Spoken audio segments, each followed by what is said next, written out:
ቢንያም ግርማይ ስም ኤርትራን አፍሪቃን ዝኸልዐ ተቀዳዳማይ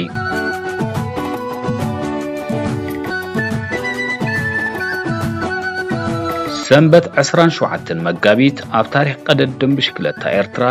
ኣፍሪቃ ከምኡን ዓለም ተዘካሪት መዓልቲ ኮይና ሓሊፋላ ብፍላይ ከዓ ኣብ ኩሉ ኩርናዕ ዘሎ ኤርትራውያን ተቀዳደምቲ ብሽክለታ ኣብ ቻምፒዮን ኣፍሪቃን ሓደ ካብ ዝዓበዩ ናይ ሓደ መዓልቲ ውድድር ዝኾነ ጋንት ወበልገመን ብመገዲ ኤርትራውያን ተቀዳደምቲ ዝሓፈስዎ ዓወት ሓጎስ ክቆጻጸረሉ ኣብ ዘይክእለሉ ደረጃ ይርከብ ቻምፒዮን አፍሪቃ ንዝሓለፉ ልዕሊ 10 ዓመታት ፍሉይ ርስቲ ኤርትራ ኮይኑ በምህላው ልሙድ ዓወት ክበሃል ዝኽእል እኳ እንተኾነ ብመገዲ ውልዶ ተቀዳዳማይ ቢንያም ግርማይ ኣብ ቤልጅየም ተረኺቡ ዘሎ ዓወት ግና መዳርክቲ ዝርከበሉ ይኮነን ኣብዚ ኣብ መንጎ ቢንያም ዝርከቦም 4 ካብ ዓባይ ጉጅለ ሃዲሞም ድሕሪ ምጽናሕ ኣብ መንጎኦም ዘካየድዎ ቅጽበታዊ ውድድር ቢንያም ግርማይ ዳናጉ ጥራይ ዘይኮነ ካብ ዕድሚኡን ተመክሮን ዘይትጽበዮ ብስለቱን ከም ዘለዎ ዘርአየን ኣብ ዓውዲ ቀደድም ብሽክለታ ዓለም ለኻዊ ስም ዘለዎም ተንተንቲ ከይተረፉ ክግረሙን ክድነቑን ዝገበረ እዩ ሰላምታይ ረስዓናን ዝኸበርኩም ኤሪዛራውያን ከመይ ቀኒኹም እምበኣር ኣብዚ ናይ ፌስታ እዋን ኮይና ቢንያም ግርማይ ከመይ ዝበሉ ተመክሮታት ሰጊሩ እዩ ኣብ ዝዓበየ ዓወት ኣብ ሓፂር ግዜ ክበጽሕ ኽኢሉ بحثير كنزرزر كنفتنينا سناي مكتتال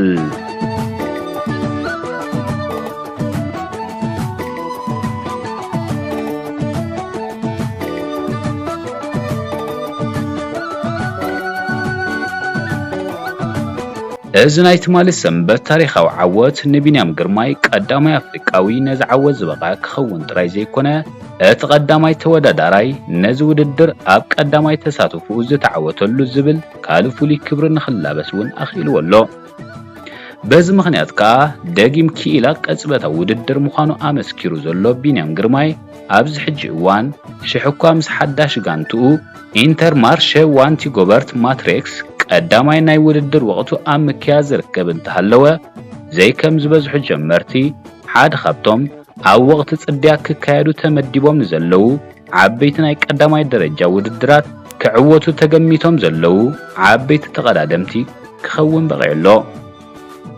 ቅድሚ ምጅማር እዚ ውድድር እታ ነዞም ናይ ሓደ መዓልቲ ውድድራት ዓብሊላቶም ዘላ ጋንታ ጃምቦ ቪስማ ከም ልሙድ ንኽትዕወተልዩ ብዝበዝሑ ተንተንቲ ተገሚቱ ዝነበረ ሽሕኳ ተቀዳደምቲ ናይዛ ጸሊምን ጻዕዳን ዝሕብሩ ማልያ ዝለበሰት ጋንታ ንዝበዝሑ ክፋላት ናይዚ ውድድር ክቕልስዎ እንተተራዩ ኣብ መወዳቱስ በተሓያል ቅጽበታዊ ዓቕሚ ናይ ቢንያም ግርማይ ኣላሽ ክብልኦም ተራዩ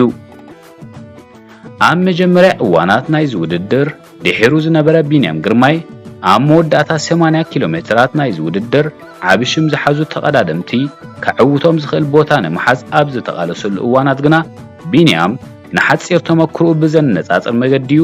ንምንቅስቃሳቶም ከነብብ ተራዩ ብፍላይ ከዓ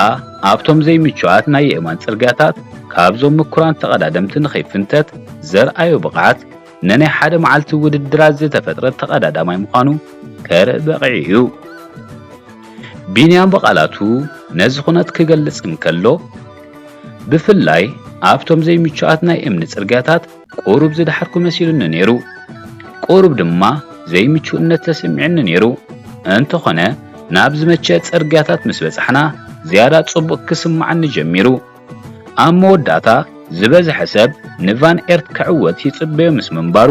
ነዚ መዝሚዝና ኣነን ካልኦት ሰለስተ ተቀዳደምትን ካብቲ ዓባይ ጉጅለ ክንፍንጨል ወሲና እንተኾነ ኣብታ ጉጅለ እውን ንቫን ኤርት ወዲ ጋንትኡ ዝኾነ ላፖርት ብምንባሩ ጠመተ ናይዞም ተቀዳደምቲ ናብኡ ነይሩ ይብል ኣብ መወዳእታ 10 ኪሎ ሜትራት ናይዚ ውድድር እቶም 4 መራሕቲ ተቀዳደምቲ ነታ ትስዕቦም ዝነበረት ዓባይ ጉጅለ ብ30 ሰከንዳት ኣማሕዲጎማ ነበሩ እዚ ነቶም ኣብዚ ዓባይ ጉጅለ ዝነበሩ ክዕወቱ ዝተገመቱ ተቀዳደምቲ ዘይርብሕ ብምንባሩ ከም ኩዊክ ስቴፐን ግሩፓም ኤፍዲ ጄንዝ ኣመሰላ ጋንታታት ነዚ ፍልልይ ንምጽባብ ነዛ ጉጅለ ክስሕባ ተራያ ጸወታ ክዛዘም 3 ኪሎ ሜትራት ኣብ ዝተረፈሉ እዚ ፍልሊ ናብ 20 ሰከንታት ክጸብብ እኳ እንተተራየ ኣብ መወዳእቱስ ነቲ በዞም 4 ተቐዳደምቲ ዝተራየ ቃልሲ ክዳረጉ ኣይከኣሉን ኣላሽ ድማ በሉ ኣብዚ እዋን ንምንቅስቓሳቶም ንምክትታል ቢንያም ግርማይ ጭራ ናይዞም 3 ተቐዳደምቲ ክሕዝ መሪጹ እቲ ክዕወት ሙሉእ ምትእምማን ዝነበሮ ላፖርት ኣቐዲሙ ብታህዋኽ ብናህር ፈንፂጉ ንምውፃእ ፈተነ እኳ እንተካየደ ካብቶም ሮታ ዝሓዙ ብድሕሪኡ ዝነበሩ ተቐዳደምቲ ግና መንቕ ክብል ኣይከኣለን ፍሽለቱ ገምጊሙ ብዛዕባ ካልኣይ መጥቃዕቲ እናሓሰበ ከሎ ከዓ ንምንቅስቓሳቱ ብጥንቃቐ ዝከታተል ዝነበረ ቢንያም ግርማይ እታ ናይ መወዳእታ ናይ መጥቃዕቲ ዕድሉ ሸዓ መንባራ ብምስትውዓል ላቺ ጫምኡ ድሕሪ ምፍታሽ ናይ መወዳእታ መስመር 250 ሜትሮታት ተሪፍዋ ኣብ ዝነበረ እዋን ሃንደበታዊ መጥቃዕቲ ፈነወ በዘይ ተጸበየ ኩነት ዝሰንበረ ላፖርት ነዚ ከምቺታ ዝሸኩኽ ዝነበረ ግርማይ ንምርካብ ሓያል ፈተነ እኳ እንተካየደ ሰንበት 27 መጋቢት 2022 ግና ታሪኻዊት መዓልቲ ካብ ምዃን ክዕንቅጽ ኣይከኣለን እዚ ንኹሉ ኣብ ቅድድም ብሽክለታ ዓሚቕ ኣፍልጦ ዘለዎ ዘይእመን ዝኾነ ዓወት ዋላ ነቲ ፈጻሚኡ ዝኾነ ቢንያም እውን ከርምሙ ይተራዩ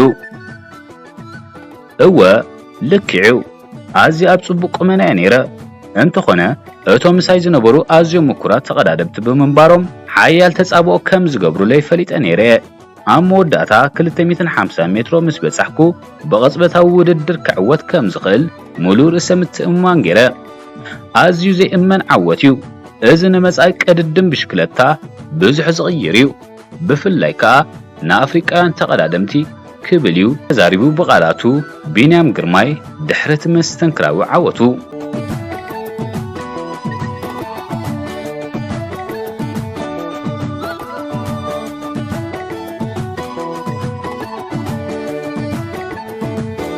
ቢንያም ግርማይ ካብ ፍቕሪ ቅድድም ብሽክለታ ዝነበራ ስድራ ቤት እዩ ኣብ ኣስመራ ኣብ 2 ሚያዝያ 2000 ዓመተ ምህረት ተወሊዱ ብዝያዳ በቲ ናይ ቀረባ ዘመዱ ዝኾነ ብናይ ቅጽበታዊ ውድድር ዓቕሙ ዝልለ ፍሉጥ ተቐዳዳማይ ዝነበረ ሜሮን ተሸመ ዝያዳ ዝተጸልወ ክኸውን እንከሎ ፍቕሪ ቅድድም ብሽክለታ ድማ ገና ወዲ 13 ዓመት እንከሎ እዩ ክሓድሮ ዝኸኣለ ምስታ ሜሮን ተሸመ ዝጻወተላ ዝነበረ ጋንታ ስቤኮ ድሕሪ ምጽምባሩ ከዓ ደረጃ ብደረጃ እናዓበየ ዝተፈላለዩ ሃገራውን ኣፍሪቃውን ውድድራት ቅድድም ብሽክለታ ክዕወት በቕዐ ብፍላይ ከዓ ኣብ ዓመተ 2018 ገና ናብ ቀዳማይ ዲቪዥን ዞባ ማእከል ካብ ዝጥርነፍ 2 ዓመት ከይመልአ እንከሎ ኣብ ውድድር ቻምፒዮን ኣፍሪቃ ንኹሉ ዝተሰርዓሉ ናይ ጽርግያ ናይ ውልቅን ናይ ጋንታን ናይ ኪሎሜተርን ውድድራ ብምዕዋት ስሉሳዊ ቻምፒዮን ኣፍሪቃ ክኸውን ከኣለ ብቕጽበት ከዓ ናብ ናይ ዩሲኣይ ዓለማዊ ማእከል ስልጠና ብምጽምባር ምስ ውድድር ቅድድም ብሽክለታ ኤውሮጳ ክላለ በቕዐ እዚ ሕጂ ንማሕበረሰብ ብሽክለታ ዓለም ዘዛርብ ዘሎ ቢንያም ገና ኣብ ስዊዘርላንድ እግሩ ከኣተወዩ ነቲ ኣብቲ እዋን ተሳዒሩ ዘይፈልጥ ዝነበረ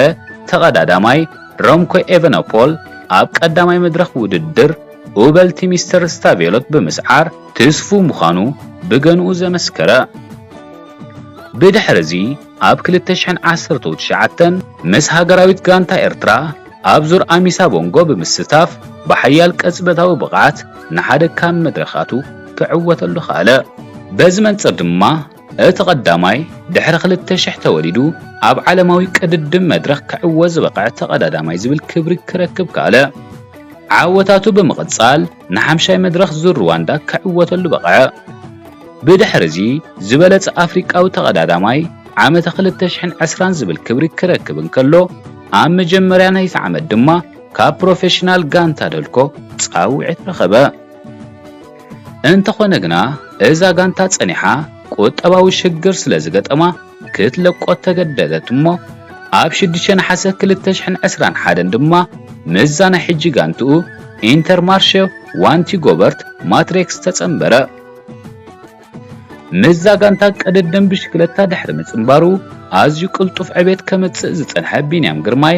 ኣብ 24 መስከረም 2021 ኣብ መበል 87 ናይ ትሕቲ 23 ዓመት ቻምፒዮን ዓለም ካልኣይ ደረጃ ብምሓዝ ፈላማ ኣብ መድረኽ ዝደየበ ኣፍሪቃዊ ብምዃን ኣብ ዓመት 2021 እቲ ዝዓበየ ዓወቱ ከመዝግብ ካለ። ነዚ ሲዕቡ ካብ ሓደ መሳልል ናብቲ ካልእ ብዘይእመን ቅልጣፈ ብምሕኳር ኣብ ካልኣይ ናይ ወቕቲ 2021 ውድድሩ ኣብ ስጳኛዊት ከተማ ማሎርካ ኣብ ዝተኣንገደ ውድድር ትሮፎ ኣልኩድያ ናይ ቅጽበታዊ ውድድር ዓወት ኣመዝገበ። ብድሕሪዚ ኣብቲ ዝዓበየ ናይ ሓደ መዓልቲ ውድድር ሚላን ሳን ሪሞ መበል 12 ደረጃ ብምሓዝ ካብቶም ኣብ ዓለምና ዘለዉ ዝሓየሉ ክኢላታት ቅጽበታዊ ውድድር ምዃኑ ከመስክር በቕዐ። ነዚ ሲዕቡ ከዓ ነዚ ሕጂ ኣብ ገንት ወቨልገም ኣመዝጊቦ ዘሎ ኣደናቂ ዓወት ብምስዓብ ነቲ ድሮ ኣብ ዓለም ቅድድም ብሽክለታ ኣመዝጊቦ ዝጸንሐ ዝና ዝያዳ ኣእማኒ ብዝኾነ ኣገባብ ክድርዖ በቂዑ ይርከብ። ናብቶም ብደረጃ ወርልድ ቱር ዝዕቀኑ ዝዓበዩ ውድድራት ቅድድም ብሽክለታ ካብ ዝጽምበር ገና ሓደ ዓመት ጥራይ ኣቕፂሩ ዘሎ ወዲ 21 ዓመት ውልዶ ተቐዳዳማይ ቢንያም ግርማይ ድሕሪዚ ታሪኻዊ ዓወቱ ነቶም ዝናፍቆም ስድራ ቤቱ በዓልቲ ቤቱን ጓሉን ንምርኣይ ንዕረፍትና በስመራ ክምለስ ምዃኑ ገሊጹ ዘሎ። ኣብ ምልሶቱ ከዓ ኣብቶም ዝዓበዩ ውድድራት ዙር ኢጣልያን ዙር ፈረንሳን ዓበይቲ ዓወታት ክጎናጸፍ ትጽቢትን ትምኒትን ኩሎም ኤርትራውያንን ኣፍሪቃውያንን እዩ። በዚ ገና ኣብ ምጅማሩ ዘርእዮ ዘሎ ዋላውን እቶም ታሪኻውያን ተቐዳደምቲ ቀዳማይ ዓለም ኣብ ፋልማይ ተሳትፎም ከመዝግብዎ ዘይከኣሉ ዓወታትን ብቕዓትን ኣብ ግምት ብምእታው ድማ ንመጻኢ ዓለምና ካብ ዝረኣያቶም ብሉጻት ተቐዳደምቲ ክኸውን ምዃኑ ዘየጠራጠር ይገብሮ። ዝኸበርኩም ተኸታተልቲ ኤሪዛራ ኢንተርቴይንመንትን ኩልኹም ኣብ ኩሉ ኩርናዓት ዓለም እትርከቡ ኤርትራውያንን በዝሓበን ኤርትራ ዝኾነ ብሉጽ ኤርትራዊ ዝተረኽበ ዓወት እንቋ ሓጎሰናን ሓጎሰኩምን ንብል። ቢንያም ግርማይ ድማ ነዚ ክንርኢ ስለ ዘብቃዕካና ኣዝና ነመስግነካን እንቋዕ ጻማ ጻዕርኻ ረኣኻን ንብለካ። ኣብ ዝመጽእ ጉዕዞኻ ድማ ዝያዳ ዝዓበዩ ዓወታትን ጽቡቕ ዕድልን ንምንየልካ። ምሳኹም ዝጸንሐና ኣዳላው ቶማስ በርሀ ምስ ኣቕራቢ ሙሴ ግርማ ጽኒና ክሳብ ዝተፈለየ ትሕዝቶ ንረኸብ ከዓ ኣብ ዘለኹም ሰላምን ጥዕናን